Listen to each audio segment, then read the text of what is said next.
శ్రీ మహాగణాధిపతయే నమః, శ్రీమాత్రే నమః. మాచిరాజు భక్తి ప్రేక్షకులందరికీ నమస్కారం. ఈనాటి దినఫలం కార్యక్రమంలో ముందుగా నేటి పంచాంగ వివరాలు పరిశీలిద్దాం.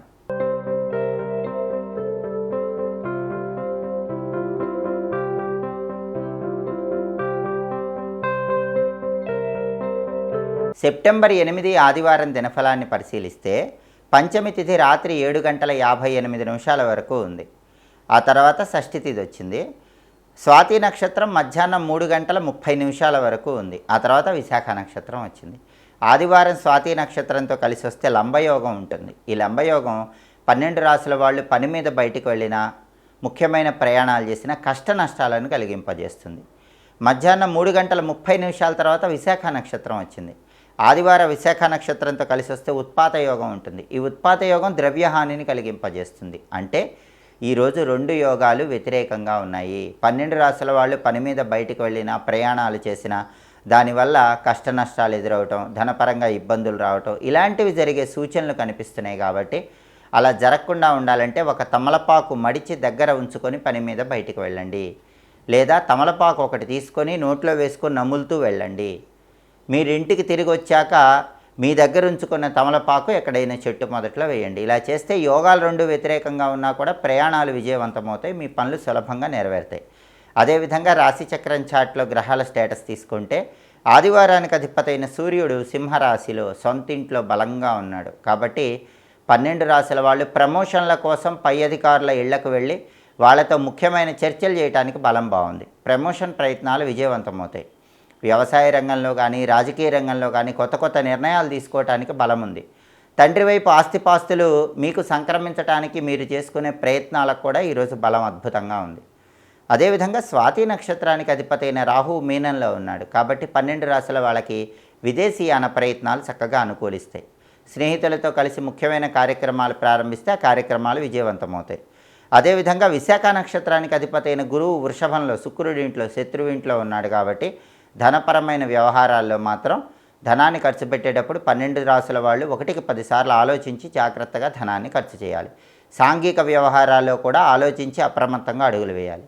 అదేవిధంగా నక్షత్ర బలాన్ని బట్టి కొన్ని ముఖ్యమైన పనులు చేసుకోవచ్చు. ప్రధానంగా స్వాతి నక్షత్రం మధ్యాహ్నం 3:30 వరకు ఉంది. ఈ స్వాతి నక్షత్రం ఉన్న సమయంలో అన్నప్రాసన, నామకరణం, అక్షరాభ్యాసం, చెవులు గుట్టించడం ఇలాంటి కార్యక్రమాలు చేసుకోవచ్చు. అలాగే జ్యోతిషపరమైన విద్యలు నేర్చుకోవచ్చు. సంగీత, నాట్య విద్యలు నేర్చుకోవటానికి కూడా స్వాతి నక్షత్రం చాలా మంచిది. మంత్ర విద్యలు గురువుల దగ్గర నేర్చుకోవటానికి కూడా స్వాతి నక్షత్రం విశేషంగా అనుకూలిస్తుంది.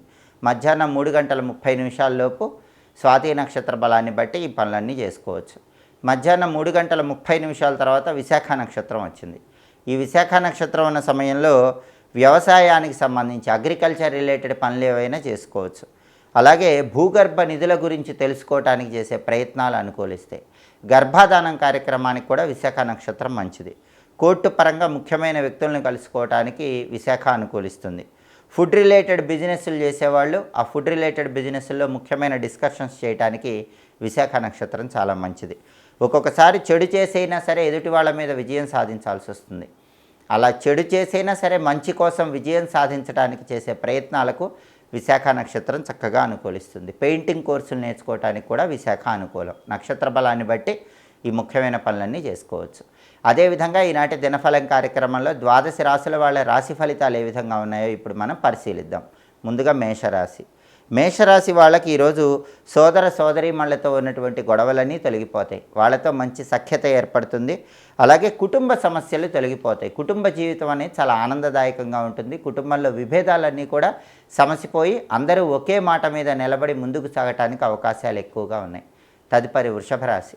వృషభ రాశి వాళ్ళకి ఈరోజు కొద్దిగా మనోవిచారం ఉంటుంది. దాన్ని అధిగమించే ప్రయత్నం చేయాలి. చెవి సంబంధమైనటువంటి అనారోగ్య సమస్యలు కొద్దిగా ఇబ్బంది పెడుతూ ఉంటాయి. చెవిపోటు లాంటివి ఉండే అవకాశం ఉంది. ఈ విషయంలో ఆరోగ్యపరంగా జాగ్రత్తలు పాటించాలి. ఏ పని ప్రారంభించినా కూడా కొద్దిగా విఘ్నాలు ఎదురైనప్పటికీ మనోధైర్యంతో, ఆత్మవిశ్వాసంతో ఆ విఘ్నాలు అధిగమించే ప్రయత్నం చేయాలి. తదుపరి మిథున రాశి.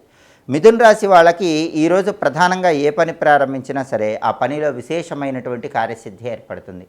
ధనలాభం కలుగుతుంది. అనేక మార్గాల్లో ఆదాయం పెరుగుతుంది. కుటుంబ పరంగా కూడా మిథున రాశి వాళ్ళకి ఈరోజు చక్కటి పురోభివృద్ధి ఏర్పడుతుంది. కుటుంబంలో అందరూ అభివృద్ధి సాధించడానికి చేసే ప్రయత్నాలు చక్కగా అనుకూలిస్తాయి. తదుపరి కర్కాటక రాశి. కర్కాటక రాశి వాళ్ళకి ఈరోజు అసత్య ప్రవర్తన వల్ల ఇబ్బంది పడే సూచనలు ఉన్నాయి. కాబట్టి నిర్భయంగా ధైర్యాన్ని చెప్పే ప్రయత్నం చేస్తే అన్ని విషయాల్లో కూడా అనుకూలత ఏర్పడుతుంది. మనోధైర్యం పెంచుకునే ప్రయత్నాలు చేయాలి. అకారణ భయాన్ని విడిచిపెడితే ఈరోజు ఎటువంటి ఇబ్బంది లేకుండా చక్కటి సత్ఫలితాలను సిద్ధింపజేసుకోవచ్చు. అనుకున్న పనులు అనుకున్నట్లు దిగ్విజయంగా పూర్తి చేసుకోవచ్చు. తదుపరి సింహరాశి. సింహరాశి వాళ్ళకి ఈరోజు ఏ పని ప్రారంభించినా సరే ఆ పనిలో పూర్తిగా అనుకూల ఫలితాలే కనిపిస్తున్నాయి. వ్యతిరేక ఫలితాలు అనేవి తొలగిపోతాయి. ప్రతి పనిలో కూడా స్థిరత్వం అనేటటువంటిది ఏర్పడుతుంది. అంటే ఉద్యోగపరంగా కానీ వ్యాపార పరంగా కానీ చక్కటి స్థిరత్వాన్ని అందిపుచ్చుకోవడానికి చేసే ప్రయత్నాలు చక్కగా అనుకూలిస్తాయి. అలాగే అధికారుల నుంచి ఏర్పడేటటువంటి ఒత్తిడి తొలగిపోయి మీరు పనిచేసే చోట అధికారపరంగా చక్కటి సత్ఫలితాలు అందిపుచ్చుకోవడానికి ఆస్కారం ఎంతగానో ఉంది. తదుపరి కన్యారాశి. కన్యారాశి వాళ్ళకి ఈరోజు రావలసినటువంటి ధనం సకాలంలో వచ్చే సూచనలు ఎక్కువగా కనిపిస్తున్నాయి. అంటే మొండి బాకీలు వసూలు చేసుకోవడానికి చేసే ప్రయత్నాలు అనుకూలిస్తాయి. ప్రతి పనిలో కూడా మంచి పురోభివృద్ధిని సాధించడానికి ఈరోజు కన్యారాశి వాళ్ళకి అవకాశాలు ఎక్కువగా ఉన్నాయి. తదుపరి తులారాశి. తులారాశి వాళ్ళకి ఈరోజు ప్రధానంగా అనేక మార్గాల్లో ఆదాయం పెరుగుతుంది. వృధా ఖర్చులన్నీ కూడా తగ్గిపోతాయి. రకరకాలుగా ధనలాభం కలుగుతుంది. వ్యాపార పరంగా కూడా మంచి పురోభివృద్ధిని సాధించడానికి తులారాశి వాళ్ళకి ఈరోజు అవకాశాలు ఎక్కువగా ఉన్నాయి. తదుపరి వృశ్చిక రాశి. వృశ్చిక రాశి వాళ్ళకి ఈరోజు ఆరోగ్యపరంగా ఉన్నటువంటి ఇబ్బందులన్నీ తొలగిపోతాయి. అనారోగ్య భావనలు సమసిపోయి ఆరోగ్య సిద్ధి ఏర్పడుతుంది. ప్రతి పనిలో కూడా సంతోషం కలుగుతుంది. ఉల్లాసంగా ఉత్సాహంగా కాలాన్ని గడుపుతూ ఉంటారు. తదుపరి ధనుస్సు రాశి. ధనుస్సు రాశి వాళ్ళకి ఈరోజు ప్రధానంగా విద్యాపరమైనటువంటి వ్యవహారాల్లో మంచి పురోభివృద్ధి ఏర్పడుతుంది. పోటీ పరీక్షల్లో రాణించడానికి చేసే ప్రయత్నాలు చక్కగా అనుకూలిస్తాయి. ఉద్యోగం లేని వాళ్ళు మంచి ఉద్యోగం కోసం చేసే ప్రయత్నాలన్నీ కూడా ధనుసు రాశి వాళ్ళకి చాలా చక్కగా అనుకూలిస్తాయి. తదుపరి మకర రాశి. మకర రాశి వాళ్ళకి ఈరోజు ఏ పని ప్రారంభించినా కూడా ఆ పనిలో విజయమే వరిస్తుంది. అపజయం అనేది ఉండదు. అయితే ఆరోగ్యపరంగా మాత్రం మకర రాశి వాళ్ళకు కొద్దిగా మోకాళ్ళ నొప్పుల సమస్యలు ఈరోజు ఇబ్బంది పెట్టే అవకాశం ఉంది.